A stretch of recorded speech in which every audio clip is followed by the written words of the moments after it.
In the previous video, at the end, we show you some different XY association. Then you can see the R value is different. So we need to be careful when we see the correlation coefficient. We need to pay attention, not have the false conclusion of causation. And also, correlation coefficient only focus on the linear association. So if you have nonlinear association, they may not be able to really describe their relationship. Then we need to pay attention about the outlier. So continuing this video, we will show you an example about the ecological correlations. So these ecological correlations, we were using the example for the XAT scored from 2014 from all the states. So that's why you can see in this table, we have all the states. Then you have the participation rate.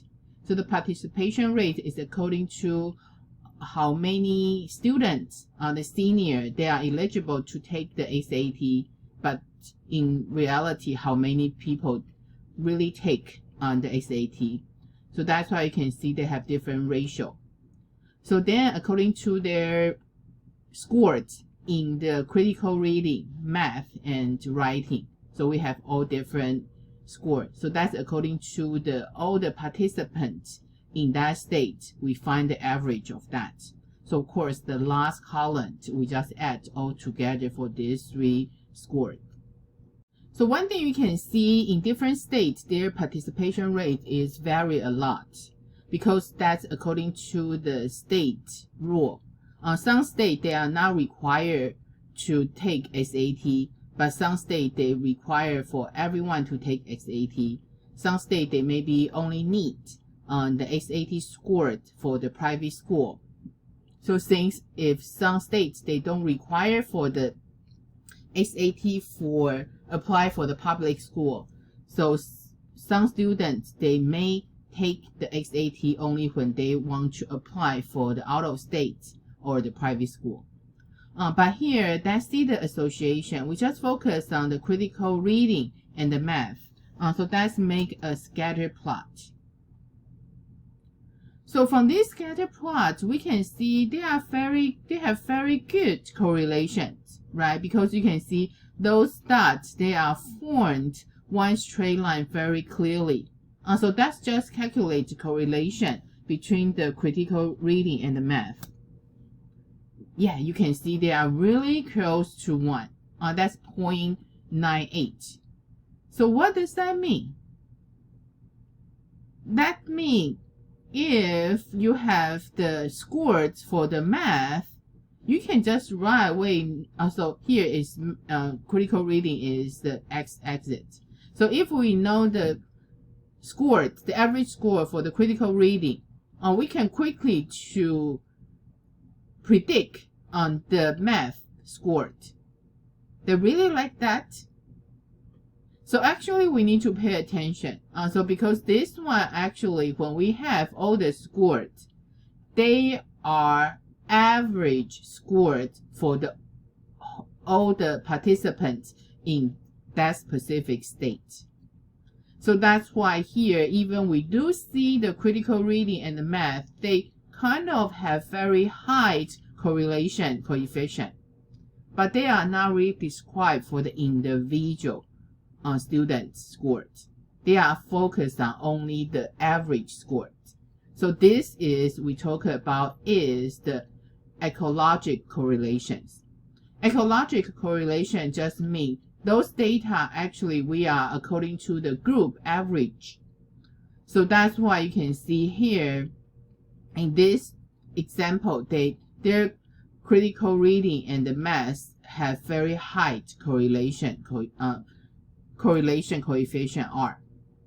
So how about since in here we can see different states, they have different participation rates. Should we maybe separate in different group according to their participation rate? Right, so the next step, what we want to do is let's define a rate code.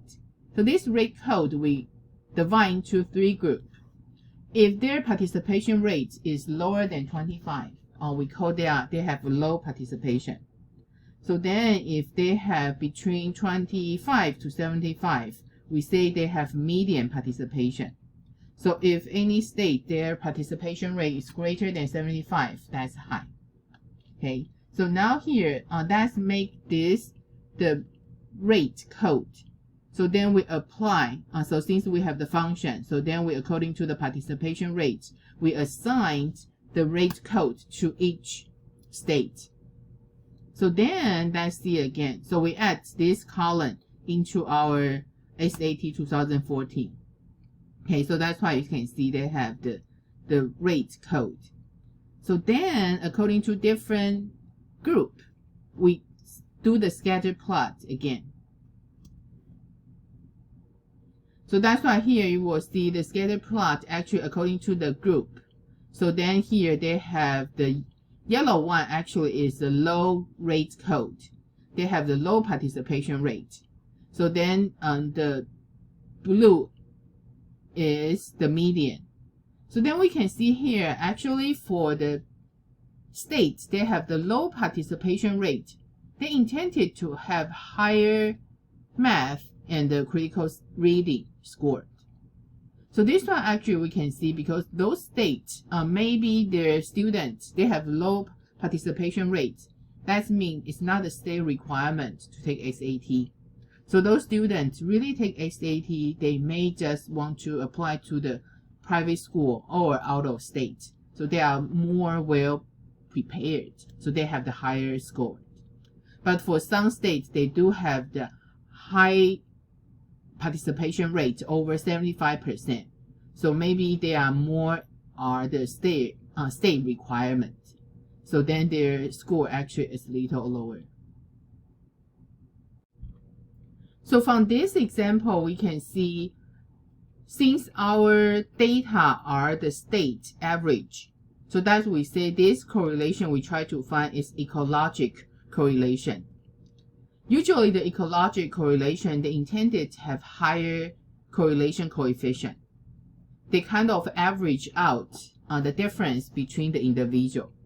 But also we need to pay attention, this is ecological correlation. So we cannot use this to interpret the individual situation. So for example, here we have the yellow dots. For those states, they have the low participation rate, but they intended to have higher scores.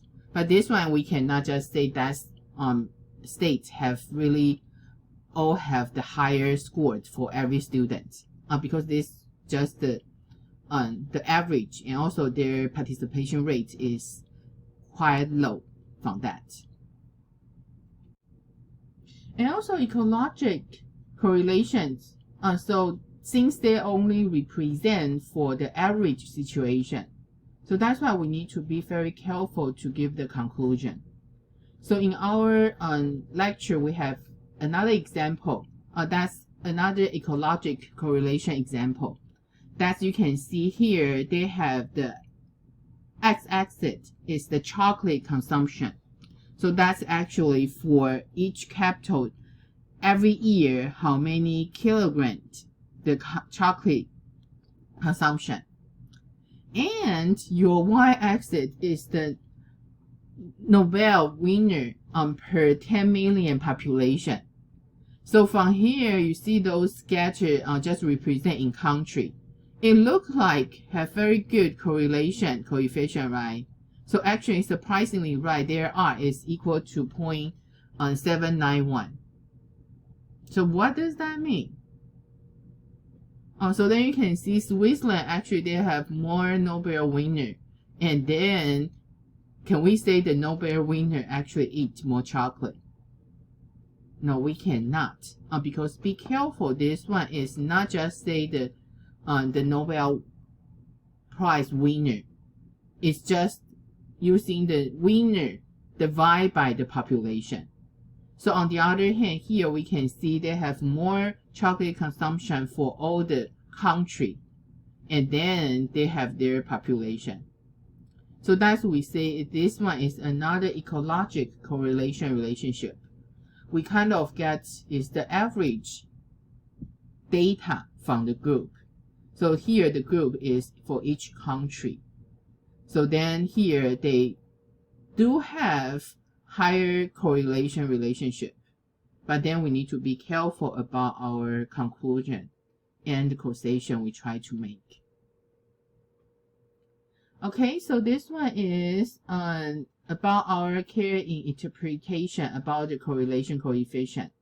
So I do know in our lecture file, we do have one discussion question. So this discussion question I will leave for you to discuss with your peer group. So then the answer you need to get that. So the question is true or false question. In the correlation of X and Y, if the R close to 0, then knowing one cannot help us predict for the other. So that's mean if you have one X, you know the X, you cannot predict for Y. So this one is true or false. Okay, continue at the end of this video. And the next video, we will talk about prediction. So remember our question at the beginning for the last lecture. Now we talk about, we back to our lecture 10, we talk about the family height. So we have the document, we have many family, including their parents' height and their grow-up children's height. So from this scatter plot, from the beginning, it's difficult to see their relationship. We do see they have moderate positive correlations, but I need to make it a little smaller so you can see the whole thing. Okay, so they may have moderate positive correlations, but how can we predict children's height from the parents' height? So that's why remember we make our parents' height, we just find the average for the both parents. So then using the children's height to have this scatter plot. So then how we will predict that? So the same thing, remember from before what our approach is, we cannot just right away find the prediction, but how about we make a small range? So we just try to find the parents' average height is 68. So we make the range is 67.5, between 67.5 to 68.5. So we have all the children's height here. Still, if we just try to find a value to represent the children's height referred by the parent average height 68, so then we just have all the children's height, we add together and find their average. So that's our approach for the prediction. So beginning we only have the 68 point, around 68, so between 67.5 and 68.5. Then we find the average for the children's height. So then, then we do for every inch. So every interval we try to find the average for the children's average height. So that's why we kind of have this yellow dot. Then that's our predicted height. So this predicted height is now we just have all the dots all together. Instead, we just make a range. We make them into small range. So then we find in that range the associated children height, we find the average.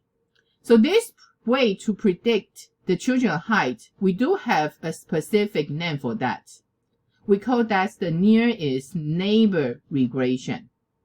So this nearest neighbor regression is what? We don't direct to find that. Instead, we make all the narrow interval for each x.